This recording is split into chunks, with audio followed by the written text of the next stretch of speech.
আমাকে বলছে রাজাকার।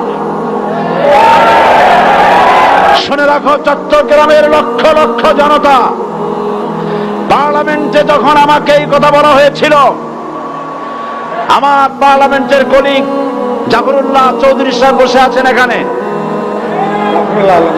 হ্যাঁ, জাফরুল ইসলাম চৌধুরী বসে আছেন পাশে, প্রধানমন্ত্রী সুদ্ধা, অন্তত 3 শতাধিক পার্লামেন্টের সম্মানিত সদস্যরা সেদিন বসা।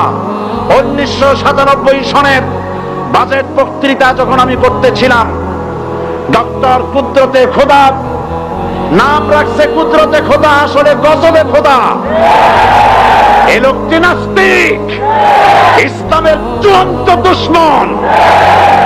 তার প্রণীত শিক্ষা ব্যবস্থার যখন সমালোচনা করছিলাম, ট্রেজারি বেঞ্চ থেকে আমাকে বলা হলো রাজাকার। আমি আমার সমস্ত শক্তি একত্রিত করে